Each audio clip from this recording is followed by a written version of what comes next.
Heavenly King, comfort of the Spirit of truth, Lord, everywhere present and fill us with all things.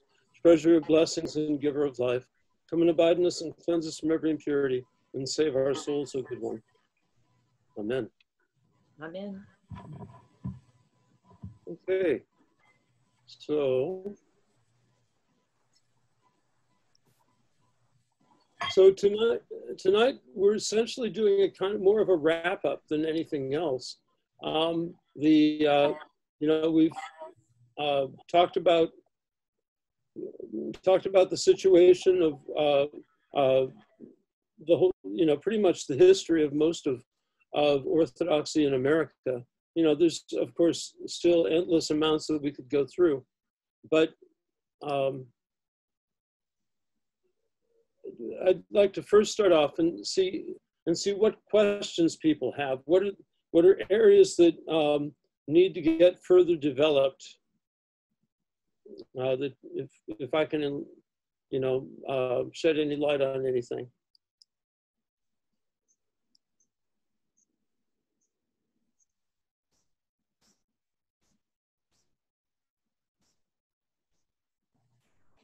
But frankly, Lydia, if you could be a fortune teller and make some predictions as to where the future leads, that would be fascinating. Because it's complicated now, right? It's like you said, it's a mess, and it's a mess, and it's very complicated. I have no idea where it's heading. I know where I'd like to see it go, and part of the thing is, and quite frankly, this is one of the things I've been, think I wanted to talk about tonight, actually. So I'm glad you brought it up. I think we've got some essential challenges right now to our to Orthodoxy in this country. On one hand, we have two essential kinds of ministry going on within the Orthodox Church. One is ministry to established ethnic communities and new immigrant communities. And those require one set of,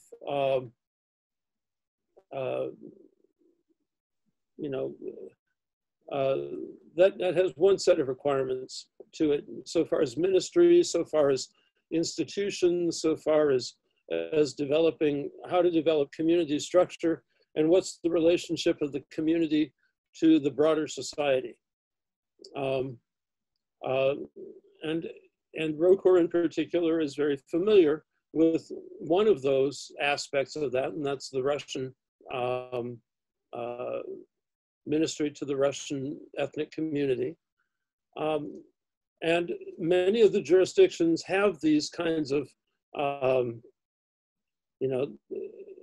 large ethnic communities that they're focused on, and the kind of ministry that actually goes with an established community like that. And I'm going to draw a distinction here, is between missionary work and chaplaincy. Chaplaincy is ministering to a particular community that where the which is very, very well defined by and has very strong boundaries. So, for example, an ethnic community could also be like obviously, of course, we have doctrinal and liturgical boundaries that apply to all of Orthodoxy, but but with the ethnic communities, these are exclusive boundaries. And some of them are more porous than others. The Antiochians have seemed to be very porous over the years. The Russian church has been very hospitable to non-Russians over the years. The Greeks are not so hospitable when it comes down to people coming in and joining the Greek church. You have to essentially become ethnic Greek and adopt the whole culture And quite frankly, one of the things that's really important in Christianity is the culture has nothing at all to do with it. You know, being a Russian or being a Greek or being a Serb will not contribute to anybody's salvation. And really what it's all about is salvation. And sadly, one of the problems with the ethnic communities is that they tend to exclude people who are not parts of those groups. In many places, my own experience when I first was looking at Orthodoxy was I went to the Russian church, and that was impenetrable. Then I went to the Greek and the Serbian churches, and they both said, well, it's nice. Well, the Greeks said, it's nice that you're here. The Serbians just said, why are you here? You're not Serbian. The Greeks said, you don't belong here. You're not Greek. And I called up the OCA, and the starosta answered in Russian. And he said, oh, you know Russian? And hung up. So, of course, that was 40 years ago, but it would not be unusual. Actually, that just happened to somebody that I know at the Roquefort Cathedral in LA. So this is something that we really need to correct. So we've got the ethnic issue to deal with. And another aspect of this, and this is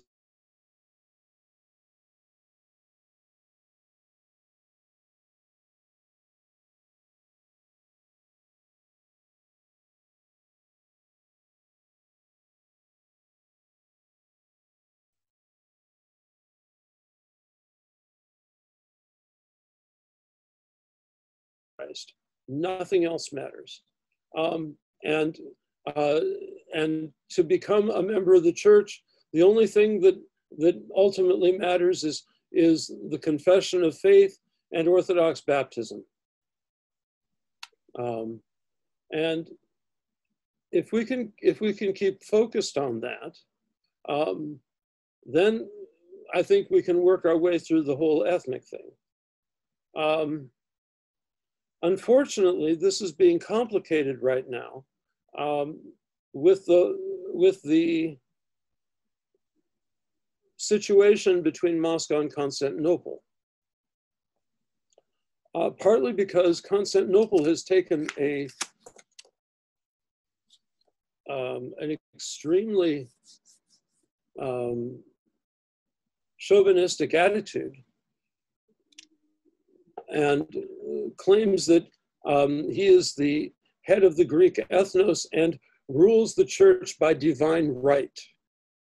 That the Greek ethnos rules Orthodoxy by divine right. Kind of like to remind him that Jesus Christ was not a Greek, nor were any of the apostles. But this is on one hand, it's a fantasy at best, and on the other hand, it's demonic deception. And it's something that utterly destroys the life of the church. Because what it does is it fundamentally compromises the Catholicity of the church. And if you're not Catholic, and if we don't have a Catholic understanding, then we're not Orthodox. Doesn't matter what rituals you go through and what sacred language and the sacred gloom, Doesn't matter if it looks right and smells right. If it's not Catholic, which means that it's not simply the presence of the body of Christ that is open to everybody in that area, wherever it is, then it's not the church. It's a sect. And this is a very serious predicament, because that sectarianism, or to put it in another more technical term, ethnophiletism, will destroy Orthodoxy. And one of the things that we've found over the course of the past century, dealing with this in America, is that all the money goes to nationalism. You know, you can build a big Greek hall, you can have this great Greek festival, you can build this, you know, big Russian hall or a big Russian cathedral or the, you know, the Serbian, you know, but but divorced from that ethnic component, people are not so anxious to put their money where their mouth is. And that's very sad.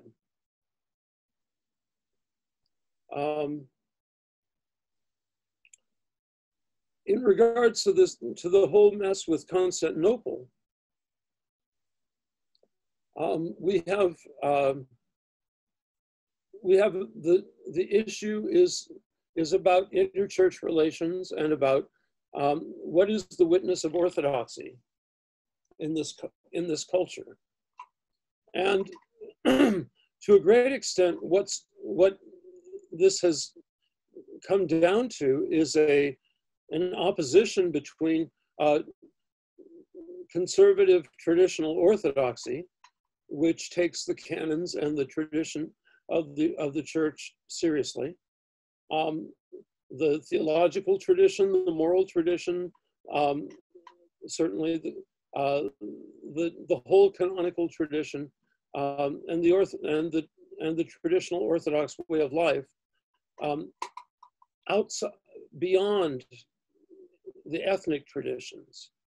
In other words, it takes this common Orthodox culture, which is embodied in different ways in all the various ethnic expressions, which takes that seriously. Or is it or do we embrace secularism? Do we embrace political liberalism? Do we embrace moral relativism? And do we reject the scriptural vision and the patristic understanding of what it means to be a Christian? Unfortunately, that's where Constantinople is coming down on this right now. And this is why this is so incredibly more of a broad-based issue than Constantinople just messing around canonically with the Russian church and antagonizing the Russian church and trying to count coup or get, you know, to wreak vengeance on the Russian church for spoiling their party in Crete.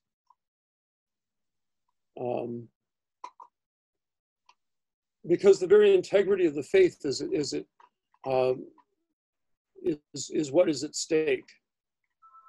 Unfortunately, right now, the criterion of that has come down to whether one will commemorate Mr. Dumenko, Epiphany Dumenko, of the so-called OCU in Kiev. You know, in the Russian church, of course, we refuse. And the Russian church very,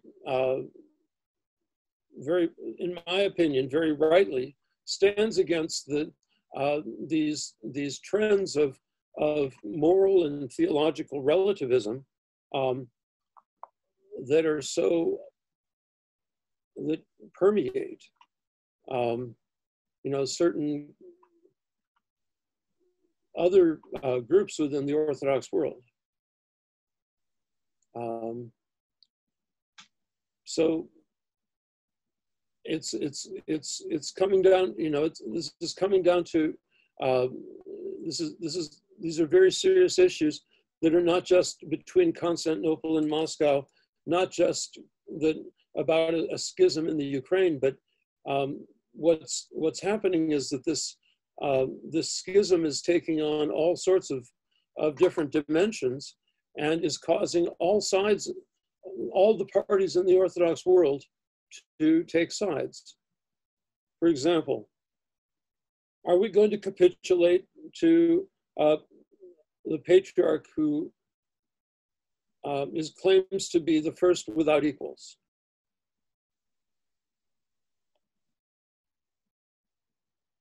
My contention, and that of many people, is that it's a matter of the integrity of orthodoxy, whether we do that or not.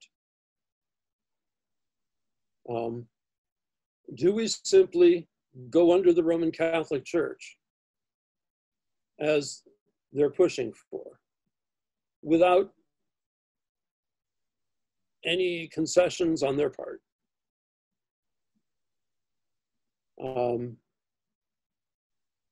Without a return to orthodoxy on their part, which is the real issue. And, you know, not to mention, how can we accept this organization in Ukraine, which has no apostolic succession? How can we accept it as a church? These are real issues. And they hit us in America because the Archbishop of the Greek Archdiocese is not only the chief architect of the whole idea of the virtual universal jurisdiction of the ecumenical patriarchate, that he is first without equals. But he is also the likely successor to the current Patriarch of Constantinople. And his stated objective is to unify all the jurisdictions under him, under Constantinople. Now, the Russian Church is not about to go along with that. The question is, who is, and how far?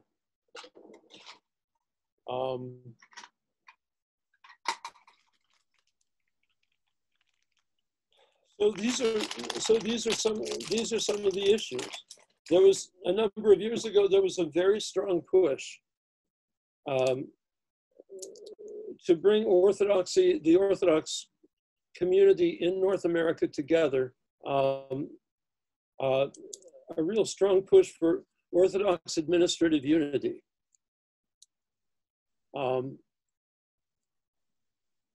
Richard, I like that flag. I don't know if you can see.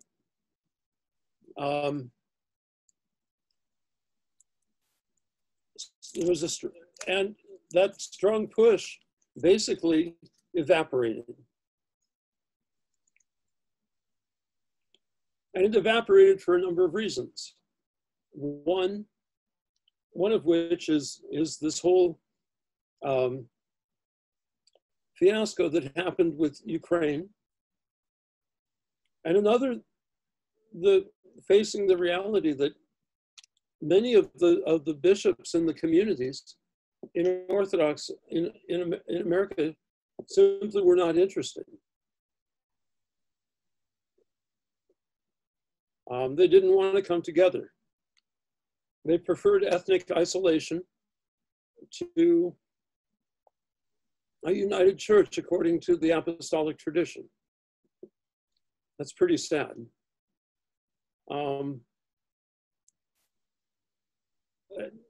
And, you know, and quite frankly, I was very much involved in the early phases of this current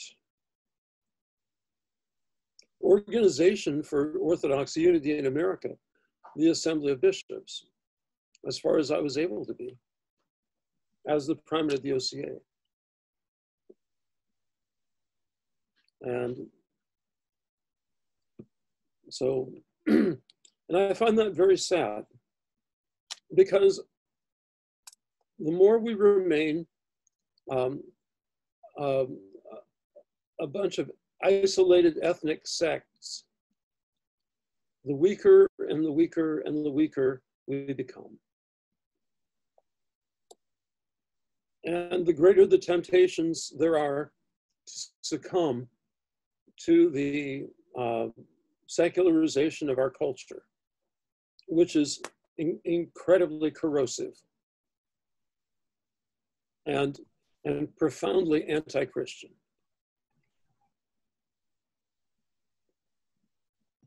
Fadika? Yeah. Will some of this erode with time in the secularism in America erode? Like the administrative of the churches won't, but with the people, as the Greeks, the second generations, the third generations, they're not necessarily following the Greek ancestors. They're in America, they're born American, they're American, they consider themselves American. And so, will some of that erode? Well, yeah, because at least for the statistics for the Greek Archdiocese is that 90% of people who grew up in the Greek Archdiocese leave the church. Right. So that'll erode because the church eventually will simply collapse. I guess I wasn't thinking of it that way. I was thinking of it, of them being more open and universal to the Russian Orthodox in America, to the Romanian, to the, all of them just accept each other, because, I mean, you do see places where they're accepting of other cultures, i.e. Russian. There are, and there's some tremendous Greek communities that are very open to converts, to people from all different backgrounds. But then there are also many that are not. Right. It's the administrative, because I, like you, have experienced it. It becomes a cult almost. Right. When you stay in your own sect. Yeah. But it's not just the Greeks by any means. Oh no, I experienced it with the Serbs. You got it with the Serbs, you've got it in the OCA, you've got it in Procor. And and the attitude is that at the last funeral of the last person of the parish, please somebody remember to shut off the lights. But they don't want to have any changes until after they're dead. Well, they bury the parish with them. And that's very sad. That is sad. Well, do you think there's any room for optimism from the following direction? We visited the Greek monastery in Arizona, St. Anthony's, I think it was, and it's a beautiful, beautiful place, very welcoming to visitors, to anybody basically that wants to come, and a wonderful feeling there for the beauty and spirituality of Orthodoxy. Mm-hmm. Something similar to that, I think, is true for the monastery, the Procor Monastery in West Virginia, as was the one up in New York. So, is that simply an exception, or can those examples be used to build some of this openness that you're looking for? Well, I started on a very negative kind of looking at the problems and looking at the, which are pretty overwhelming. But I think what you're pointing out, and I think we need to really take this into account, is that all over the country, all over the continent, we see communities that are open to everybody. Both monastic communities as well as parishes, and that are willing to reach out, are willing to adapt to the culture to the degree that they use the local language, they use the language of the people, and can preach and teach and serve the liturgy and pray in that language. And finally realize that perhaps that also is the language of most of their own people anyway. And so in other words, the missionary approach to Orthodoxy is quite frankly, is the only hope for the future in this country among any of the jurisdictions. And I believe that it's, you have a unique American Orthodoxy growing up in every one of the jurisdictions. ROCOR has a unique American Orthodoxy. OCA does. Serbs, the Greeks, the Bulgarians, and Arabs, and all of them. And it's all of this together that will eventually evolve if it can come together as a united church. United, we're stronger.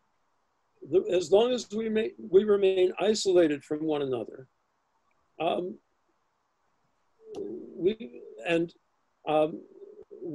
weaken our witness. We weaken our witness to the universality, to the Catholicity of the Orthodox Church and the Orthodox tradition. So, so you've got these incredible places like St. Anthony's or Holy Cross in West Virginia, Romanian monasteries near Pittsburgh and in Rye Junction, Michigan. You know, these are, they're faithful to their traditions and yet authentically Catholic. And they reach out to people from all different backgrounds. They incorporate people of all different backgrounds. And they manifest the reality that Orthodoxy is truly for everyone. And give people an opportunity to enter into that. Now, personally, I'd love to see St. Anthony's incorporate a little bit of English into its services, like half. But that's not my decision, that's theirs. Vladika, but a lot of people, and it's amazing, my last trip down to St. Anthony's, I was in a room with two women who were Greek from New York. One was an older lady and one was around my age. And the older lady looked at me and she's like, "What are you doing here?" I said, "I'm here to visit the monastery." And she says, "But you're not Orthodox." I said, "Yes, I am." She says, "Are you Greek?" I said, "No." Exactly what you were talking about. I said, "No, you don't have to be Greek to be Orthodox." And she looked at the other lady whom she was with, and she says, no, it's okay. She's Orthodox. And she was just kind of astounded. She was just amazed. She had never seen an American Orthodox person. And so at first she was very leery of me, but by the end of the trip, she was like, "Oh my gosh, this has just been so wonderful." You know, she came to the realization of the Catholicity of it. And so just by being, you know, not an example, not unknowingly, like this spreads, that can spread. So that's why I ask, with time, can this happen? I mean, I guess it's all God's will, but we need more places to do that. Right, and that's why I believe that it's imperative that we adopt a missionary stance, that we look to establish communities in the language of the local people, whether it's English or Spanish or God only knows what, you know, and not strictly limit our services to immigrant communities, and limit our vision to the immigrant communities. There is a place for that, but there's also a place, and I think an extremely important place, to develop that that missionary vision, which is what eventually will come together to create a uniquely American orthodoxy. And it's going to be a synthesis. It's going to be a synthesis of traditions. It's going to be a synthesis of ethnic roots. You know, it'll have Germans, French, English, Spanish, with Mexicans, blacks, and Chinese, you know.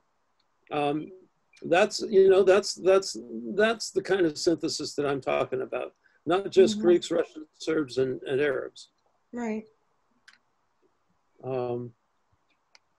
So, and we have this growing up all over the country. You know, and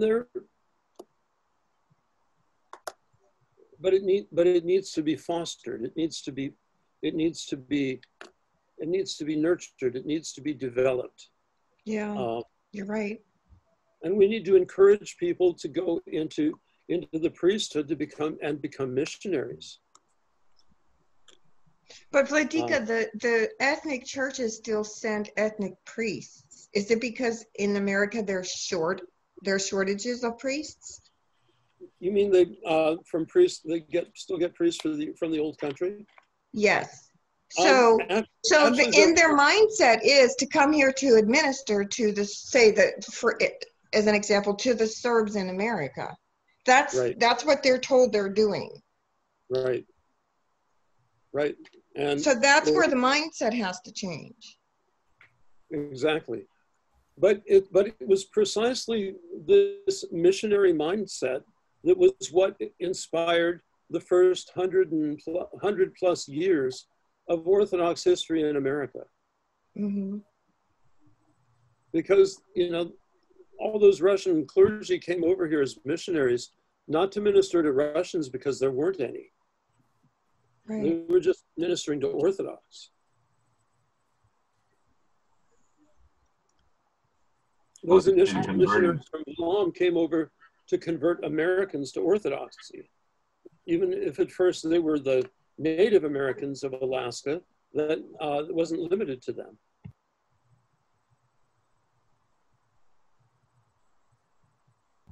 That true missionary spirit seems to have been lost or diminished a little bit. Well, I think it got buried. Buried is a good word. It got buried beneath the needs of immigrant communities. And the church had a legitimate ministry, an important ministry in the lives of those immigrants because it helped them get settled and helped them become acclimatized to America. Unfortunately, a lot of the people in those communities also left and became Protestants. Interesting. Yeah. So it's time to it's time to be much more aggressive in our outreach. And part of that too involves not only going out and dragging people into the Orthodox Church, it means going out and serving the poor. Mm-hmm. In other words, one of the things that we're sorely lacking in America are the kinds of charitable institutions that characterized and the church in the old world, where there weren't social programs run by the government to take care of the poor. It was the church that did that. The hospitals and the orphanages and the old age homes and the soup kitchen, all of that was run by the church. And so we see how in Russia that now has been revived very, very aggressively, especially with the example of St. Elizabeth and the Martha and Mary convent.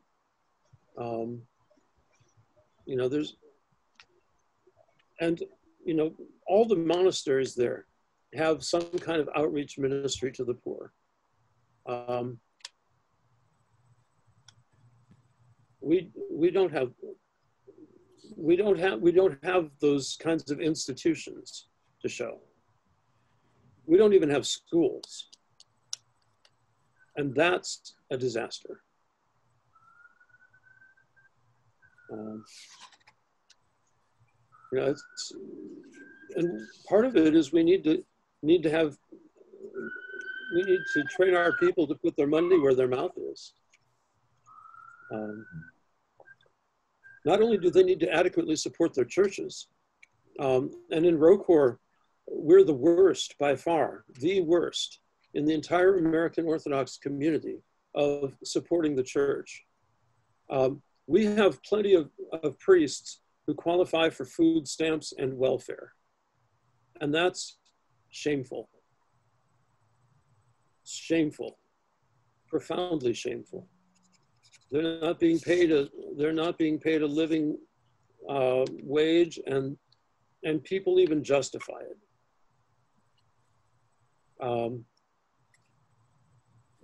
Right now, one of the most important ministries the church could have is to develop schools. What's being taught in the public schools so often is political indoctrination, and in a politics that is utterly and completely anti-Christian. How can we send our kids to those kinds of schools? Whether they be elementary schools, high schools, or universities. Right now, I know a lot of young guys that would like to go to the university, but I cannot recommend that they go to the university.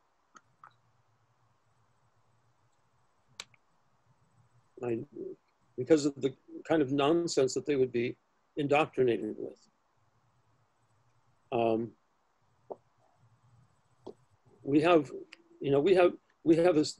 This is a serious problem, and it's the church that needs to address this. We need to come together and serve at least the children in our own communities and provide them a decent education. You know, we've poured vast amounts of money into beautiful temples. And we should, that's good, that's a good thing. But we should put even greater amounts of money into outreach. And if we even expect that those kids are gonna stick around beyond their 16th birthday, which would be a miracle, we're gonna have to provide the kind of education and formation which will give them an incentive to do so.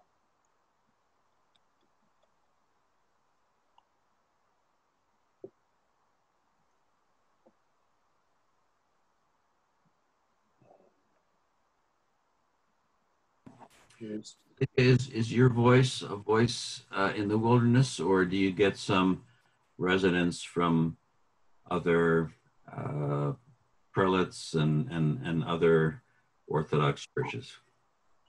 Oh, people say they like the ideas.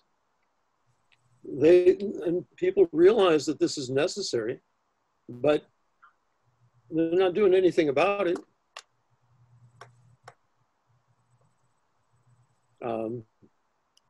You know, we need people to step forth and to put this together. There's one guy that I know who wants to build a Benedict option kind of community down in Arizona, in the mountains of eastern Arizona.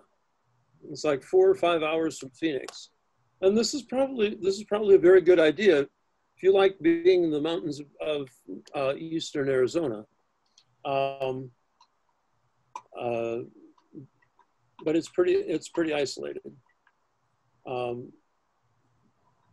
I've got people in my own parish that are very interested in building some kind of Christian community.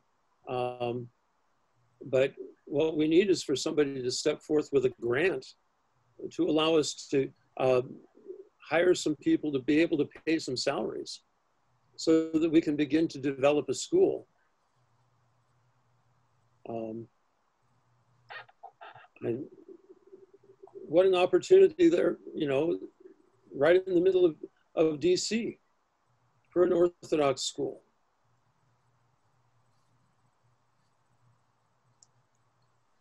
And people would come. We don't even have an Orthodox university.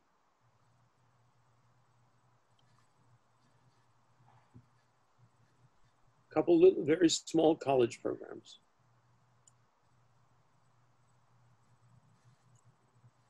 So is it a wonder that we lose our kids?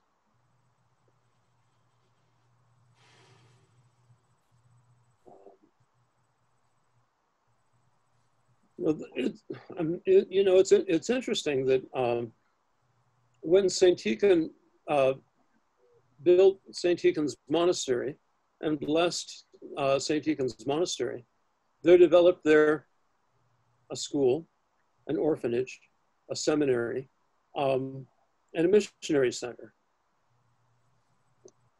There were schools, there were outreach centers to help the immigrants throughout the church. What do we have now? I'll risk being Schmemann-esque, and I'll quote him. This will be a little scandalous. Father Alexander Schmemann said, Jesus Christ did not die on the cross so that we could have nice services.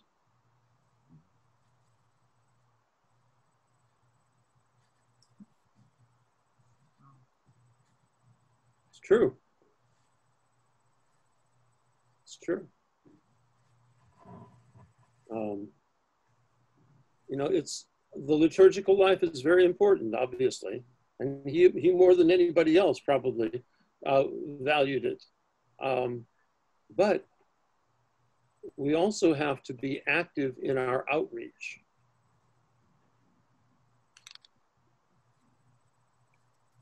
And one of the things about that is that it's not just the clergy who should be the leaders of this. You know, the clergy, you know, the bishops can bless it, the priests can, you know, can be cheerleaders, but the clergy don't have time to, if they're doing their job, the clergy don't have time to assemble schools and you know, and ministries to the needy. This is a task for lay leadership. And maybe you can't, maybe you're not the one to be able to put it all together as an institution, but maybe you can support it.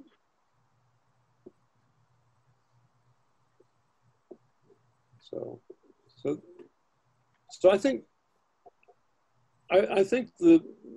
the future of Orthodoxy in America depends on whether we can pull together around the gospel of Jesus Christ in all of its fullness and integrity, without compromise, while also reaching out to the poor and to the needy and certainly to the kids in our own communities. And it's got to be a lot more than just translating the liturgy into English. It's got to be raising people up spiritually and nurturing them to a level of spiritual maturity where they have, where they can see themselves and allow themselves to make the sacrifices that are necessary to get the church established on a more solid basis in this culture. There are plenty of, in this area, we see our churches full. Of course, not right now with the coronavirus, but with a few exceptions. But they would be full if you didn't have this government imposed restrictions. A lot of places they're not full. A lot of places they're empty. And there's just a few elderly people left, on one hand doing a heroic job of holding on and keeping the doors open. On the other hand, chasing away all the young people that would come in and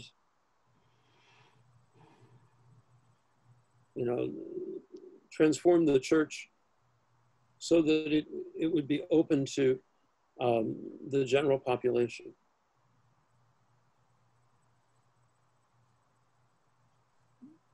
So, and I think I qualify as one of those gray hairs,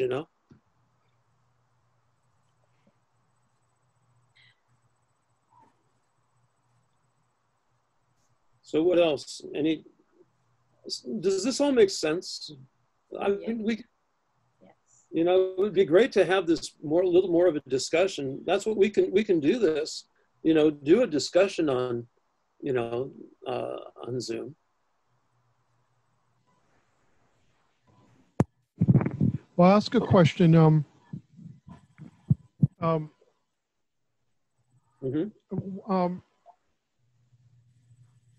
Well, maybe, this is what you've been talking about, but like why, there are examples of other denominations, the Roman Catholic and the Protestants, who for more than a century or centuries now in the United States have organized schools.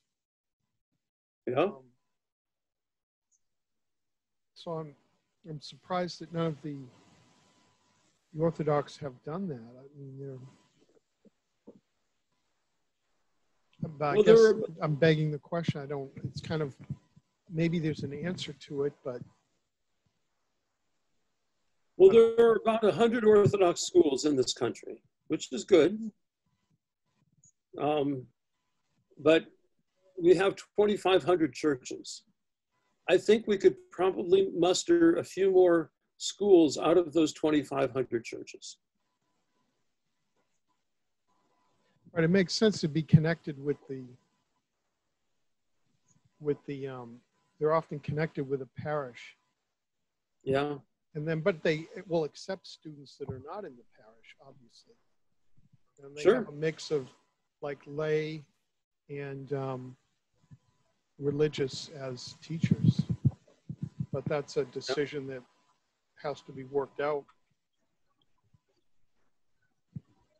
But Vladika, in these schools, do they, for instance, if it's a Greek school, if it's in the Greek diocese, and they have a school, do they speak Greek, and do they make the kids speak Greek, and do they teach the Greek, and so that tends to stop an American from sending their kid because number one, they don't speak the language. Number two, they're not open and welcoming.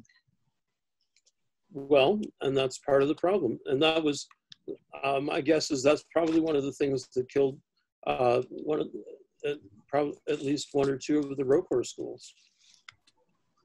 Not that it was in Greek, it was in Russian. Yeah, in Russian, yeah, whatever the language, Yeah, exactly. I think we need to be able to set our sights on having a school that's open to anyone who wants to come, and especially who's willing to help pay, for the education for their kids, and because actually schools are a huge burden on a parish, and if you get outsiders who will come and pay full tuition, then then that's a good thing. That's the practical side of it. And it also is a great kind of PR thing for the broader community. If you have a school that grows and is popular with the local population, and they know that the school has integrity, that the curriculum has integrity, it's the kind of place that people would want to send their kids to, and especially if with an emphasis on the traditional family, on traditional values, on the it becomes a support to the families. You know, on one hand, you know, all our values as Orthodox Christians come from the scriptures, they come from the tradition of the church, and most of them actually reflect the canon law of the church, no less. All the morality is all enshrined in the canons. The traditions about the tradition of marriage and family life, it's enshrined and protected in the canons of the church. This is not just, it's not just a matter of being politically conservative. This is about, it's about living in accordance with the faith. And you know, and in Orthodoxy, the whole task, and this is something very important. And it's not only converts who have to realize that we have to conform our lives to the church. We don't conform the church to our lives and our desires. We conform ourselves to Christ. We conform ourselves to the rules of the church, and by doing that, we will live a much happier and more productive life. Because ultimately, what we're trying to do is to conform our lives to the will of God. And so all of this, you know, this happy liberalism in regards to morality, in regards to values and things like that, leads only to unhappiness. And the more that we compromise the church and its teachings on those things, the less the church is able to heal those who repent.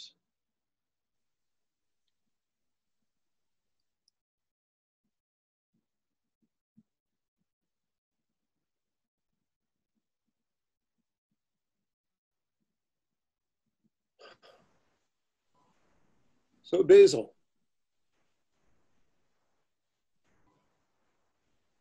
your question, I think. Yes, Vladika. I think your point, and if everybody opens their chat, they can see William or Basil's point. Vladika, I have family members that have been involved in the Roman parochial schools forever, and they've been systematically undermined and largely demolished by the social justice efforts. Mm-hmm. And I'm wondering if maybe this little pod thing that's coming up for some neighborhoods or families but done in an Orthodox manner might be a more viable approach, almost sort of echoing that Jewish Saturday school that used to be so prevalent. I don't know how they are now. Oh, it still is. And you've got Saturday schools all over, not just among the Jews. But you know, part of the thing is in the Roman Catholic Church, many of the religious, the sisters and all, they became so politically indoctrinated with liberal ideology and left-wing ideology that's one of the main things that destroyed the Roman Catholic schools. Yes, Vladika, and since the nuns and the brothers and the priests were often all serving for minimal recompense, that allowed them to function, whereas the expectations have risen so much for teachers now that it's almost affordable. Well, the reality is we need to figure out how to afford it.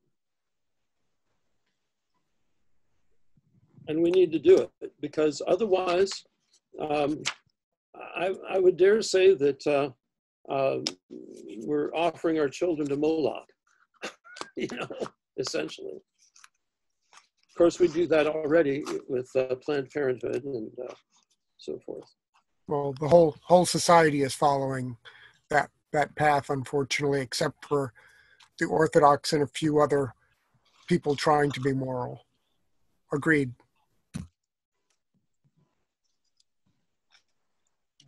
Yeah, this is Frank. I mean, I'm familiar with the Catholic school system in the U.S., and I came out of that.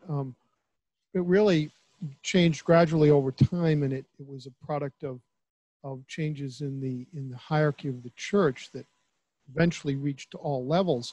So it wasn't so much that they allowed non-Catholics to be students or teachers. That really, they were very minimal.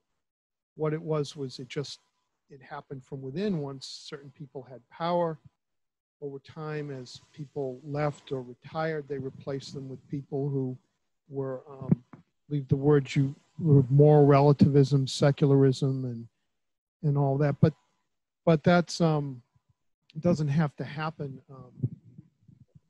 Didn't have to happen. So it doesn't have to happen with Orthodox schools. I mean, and look, if you restrict it to just religious catechetical activity on a Saturday or Sunday, if the hierarchy of the church, or if bishops become leftist and secular and moral relativists, the fact that you're restricting it to religious catechism is not going to save you if those people go that direction anyway. So Right. I don't. Well, this is also what I mean about maintaining the integrity of the church and its teachings.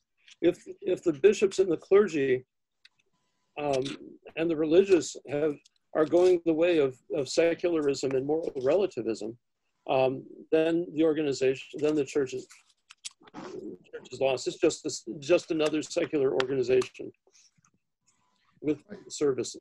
Right. I mean, I would posit, and people may disagree. I'm not saying what I'm about to say is the whole truth, but Orthodox unity is perhaps a good thing administratively to be stronger. But on the other hand,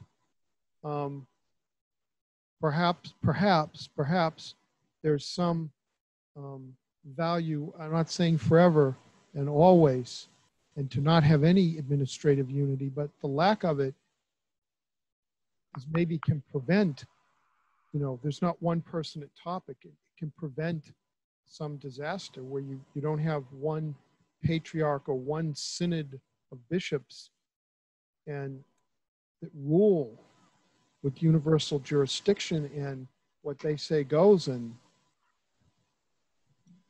I see it, I just may, and I may be not correct, but I may see it as something that has, perhaps with all its problems, is helping to preserve the faith. If a certain jurisdiction goes in the wrong direction, everyone isn't. Yeah. But maybe I don't know what people think about that. Well, I mean, that's actually how it's acting, or that's how it's working itself out now. You've got the Greek Archdiocese, which is following the ecumenical patriarchate, which is going in a certain direction, and the rest of the churches, for the most part, are not following. And so does that bode well for Orthodoxy in America? I don't think so. But does it help to call call them to accountability? Yes, it does. At least there's a voice calling them to accountability instead of no voice.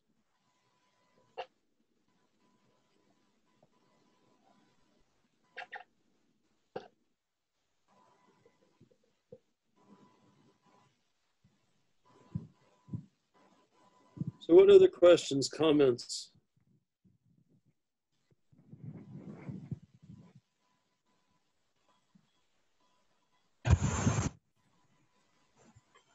Ladika, are you familiar with Don Livingston and the Abbeville Institute? No, I'm not. I've heard of it. He's Orthodox. He's a retired chairman of the philosophy department at Emory University. Anyway, they have these undergraduate and graduate seminars, and they do a lot since the COVID events online. And they've attracted literally dozens, maybe hundreds of young students, undergraduates and graduates. It's Christian oriented and teaches classical thought. It's a good, not a bad exemplar. Yeah, well, that's something worth looking into. Text me the or send me the reference if you would. I will. Looks pretty nice down on the beach down there. Well, we had a hurricane last night and four tornadoes, but I escaped with some minimal damage. A lot of damage down here. Huh, yeah, not much up here, thank God. No. Ah, thank you very much, Basil. Basil beat you to it. He put the reference on the chat.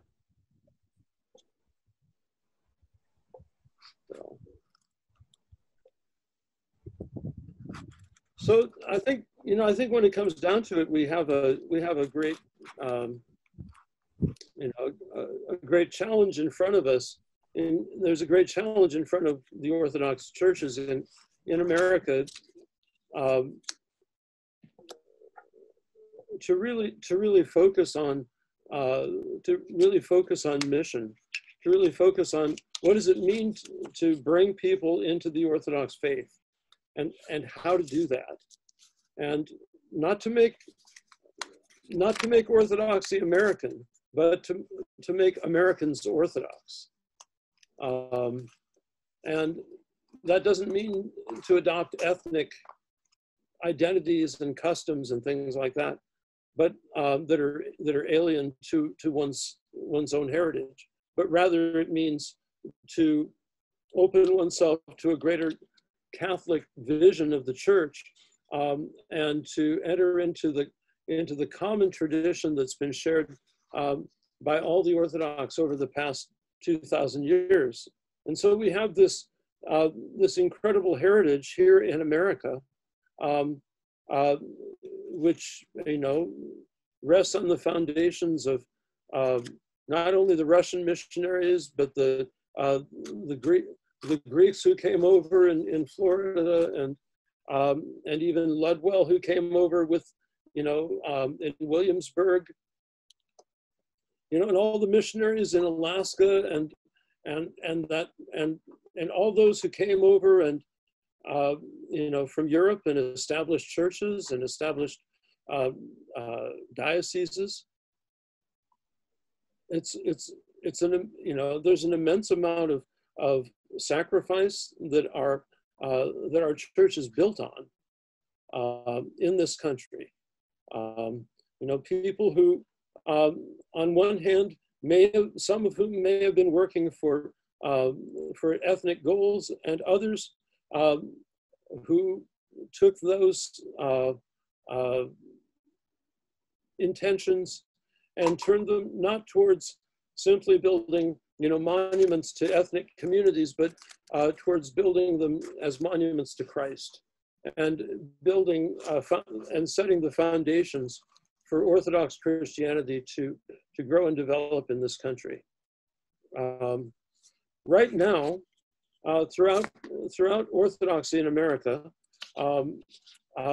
a great predominance of the clergy are Americans, born and raised, second, third generation, as well as converts, some second and third generation in the church, some who've been converts even much longer than I have.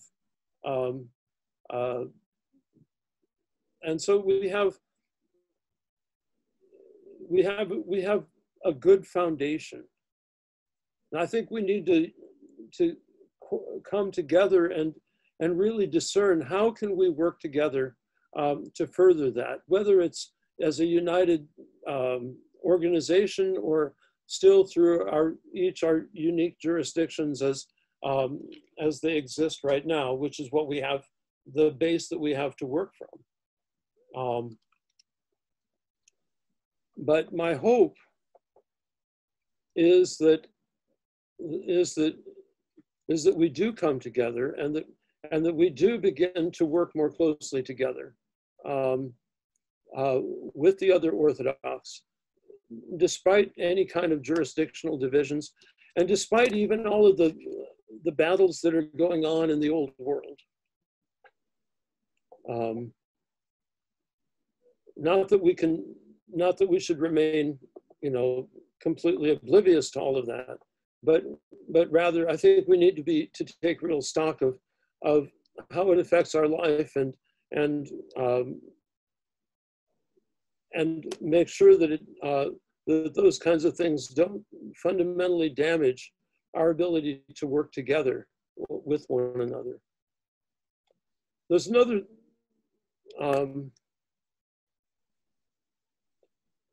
and I think specifically in ROCOR, we really need to look at that aspect of ROCOR that is doing the very kind of aggressive missionary outreach. The all English parishes, or the multilingual, multi-ethnic parishes. The parishes that are on one, some of which are specific missions to particular ethnic groups, and others which are basically aimed at anyone and everyone who will come in the door. This is where we need to put our prayers and our effort, because it's through the development of these ministries that Orthodoxy is going to grow in this country. Because, one of the things ecclesiologically that I came to is that it's really important to understand that the local church is the diocese. It's the bishop with his priests and deacons, and all the laity gathered around celebrating the liturgy. That's the ultimate manifestation of the local church, and it's there in all of its fullness. All of the titles, archbishop and metropolitan and patriarch, they don't have any kind of ultimate sacramental value, but rather it's the bishop within the diocese and the presbyters and the deacons exercising that ministry of Christ to the whole community, addressing the specific needs of each unique community within the greater community of the diocese. So for example, some churches may need Slavonic, some may need Spanish, some may need French, some may need English, some may need Romanian, some may need Ukrainian. Doesn't matter. It's one church. It's one church. I think monasticism is also critical to the future of Orthodoxy in this country, because it's in the monasteries that that the real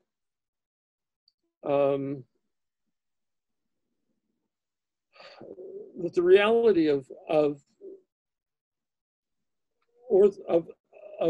an Orthodox mindset, an Orthodox phronema, if you will, is worked out in the unique local culture.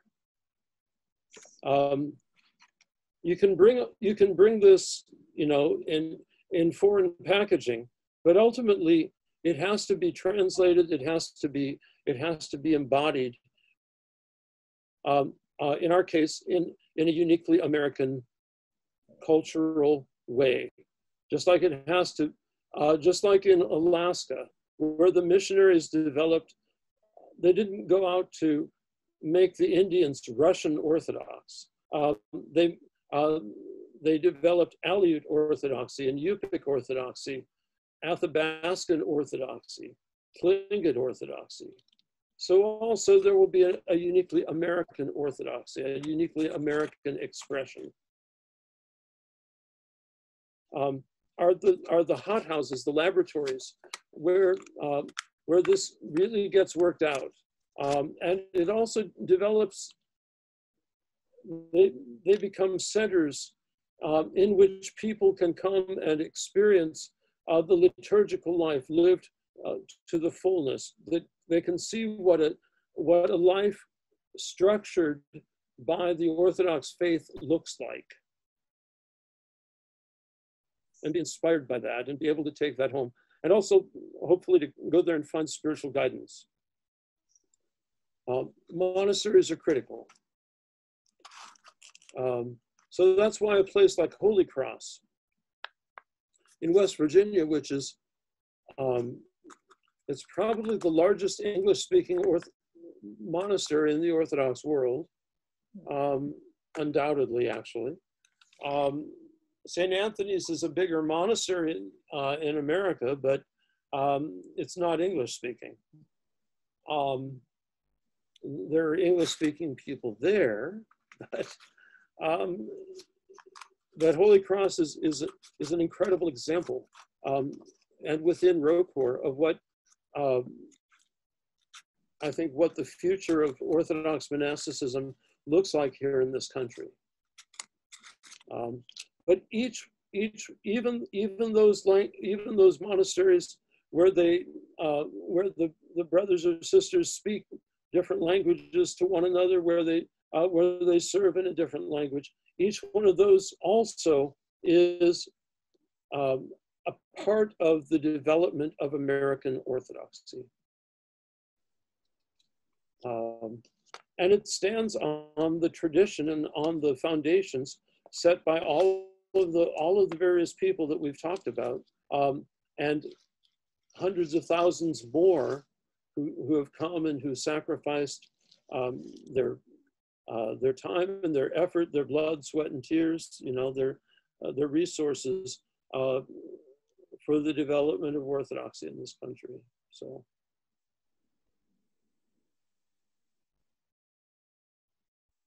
Any more comments, questions, disagreements? Well, with schools, this is Frank. You really do have to be careful about letting in people, say, a very good grade K through 12 Orthodox school. Say, well, I'm going to get, I need some really good calculus teachers to prep the kids for college, and it's not so important, but it's important that, or personnel or things that are not, it's not just the principal or the director, but you really do probably need everyone to be on board and practicing the faith. Because if you let too many people in, even that they're not there to teach religion, but if they don't agree with the ethos and they don't have the values, they can end up, you turn around and you can have a majority of people around you and they don't agree with the founding principles. My impression is schools like Hillsdale, these are colleges and universities, and Liberty University, I imagine they may, and I don't know this, but I think even the janitors, I think everyone that works there probably, you know, they don't just, well, it doesn't matter. I mean, it does matter. Mhm. I mean, It does matter. I mean, Well, I think, you know, you know, maybe one of the things that, you know, we'll find in the future is the development of these, of community schools where you have members of the community, whether it's a parish community or a monastery, are the ones who teach in the school. And in order to be able to teach in the school, you need to be a member of the community. You can still do that kind of thing. You know, it's not, you know, it doesn't have to be it doesn't have to follow all of the laws for a public school, because it's not a public school.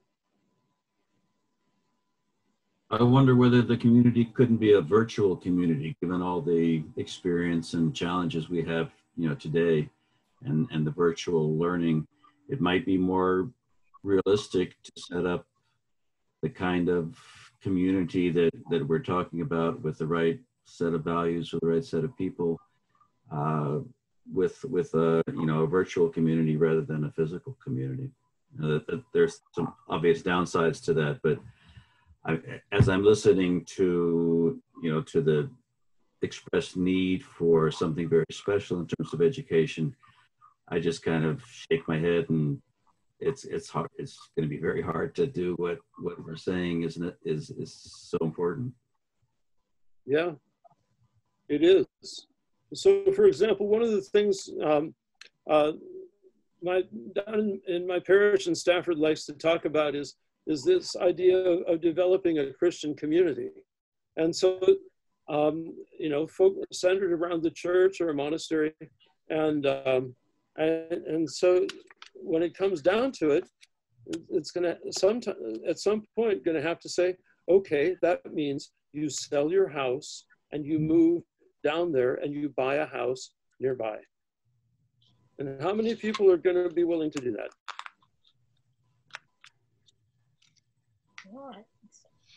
And that's you know, and that's what it's going to take to develop a residential community. Now, a virtual community, it has its good aspects and it has its bad aspects, because if all we do is relate to each other electronically, virtually, what about that essential element of personal relationship that you can't have really through a computer screen? Right. You know, it's one thing to sit and listen to a lecture, and, you know, or go to a meeting, something on by Zoom, but it's another thing to sit down and break bread with somebody. So while I agree that we certainly need to develop the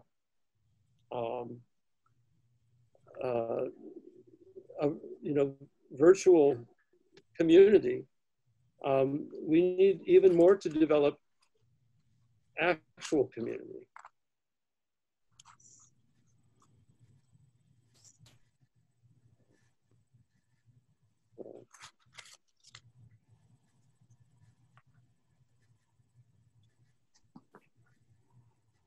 So, does anybody else have anything?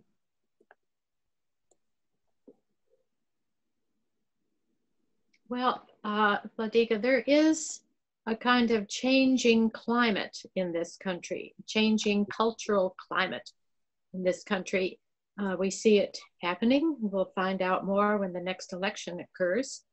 There is a growing anti-Christian, anti-religious movement in this country. That's something we're going to have to deal with. And that is something that may actually promote these communities, not virtual, but actual communities. We may be sent by this, what is happening into these actual communities. Yeah. I see that as a coming movement very soon, actually. Well, I agree with you, and I think it's we have an opportunity to really begin to do that. And I know there are Orthodox Christians all over the country that are thinking about things like this. Yes, yes. Basil asks, would that be like the Benedict option? I like to call it, you know, if it's centered around a monastery, I'd like to call it the St. Sergius option. Yes, yes. Because that's what happened with St. Sergius. He would, you know, he went out into the wilderness, built a monastery, monks came, and then a village formed around the monastery, and the monks got tired of all the people, so they went off further into the wilderness. And so monks came, and then people came, and they built a village, and the monks went further off into the wilderness. And so on and on and on and on. But that was how all of northeastern Russia or northwestern Russia was evangelized.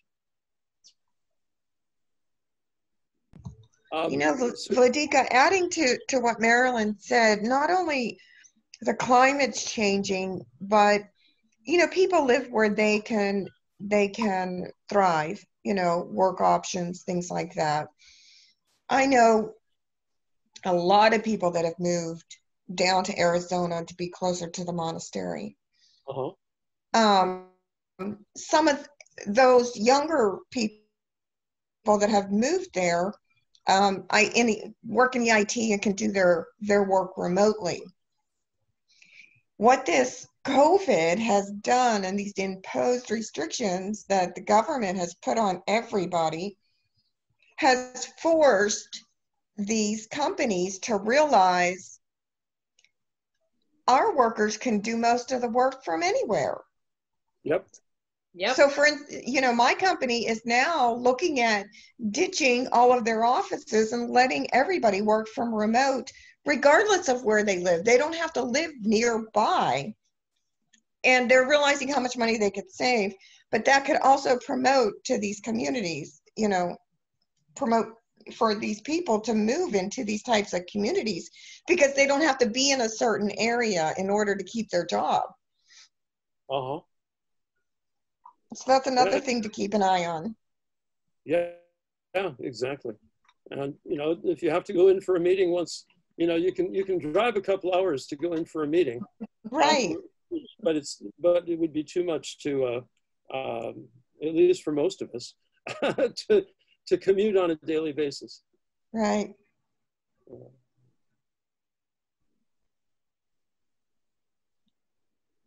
So, all right. Well, a little after 9. How many, is everybody here able, or is most everybody able to come next week to dinner at my house? Yes, thank you, Vladika. Absolutely. Yes, Vladika, that would be wonderful. Okay, let's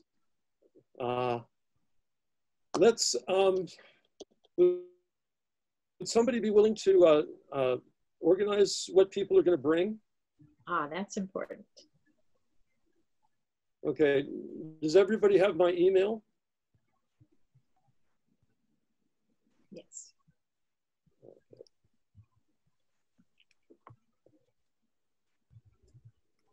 Yes. Okay. Maybe put it, there you go. I just put it on the chat. Okay. So I'll provide some ribs. I made some the other night that came out really well. They were good. They were very good. And, so, and some other stuff. And so if we can all bring something to share, then we can have a nice evening together. And so what we'll aim for is what is 6 o'clock too early for Vespers? No, that's just right. Okay, anybody else? Anybody have problems with getting here at 6 for Vespers? No, I think 6 might be good. Okay. So, so we'll have Vespers at 6, and then we'll have dinner and sit and talk. So. Good. All right. Well, thank you, everybody. I hope this course on church history, American church history, was useful. Yes. And interesting. And very. Thank you. So we can talk next week about what the next course will be. Okay. Yeah. Thank you, Ludwig. Thank you. Wonderful. Thank you. Let's pray. Thank you, Vladika. It is truly me to bless thee, O Theotokos, ever blessed and most pure, and the mother of our God, more honorable than the cherubim, more glorious beyond compare than the seraphim. Without corruption thou gavest birth to God the Word. True Theotokos, we magnify thee. The blessing of the Lord be upon you through his grace and love for mankind, always now and ever, and into ages of ages.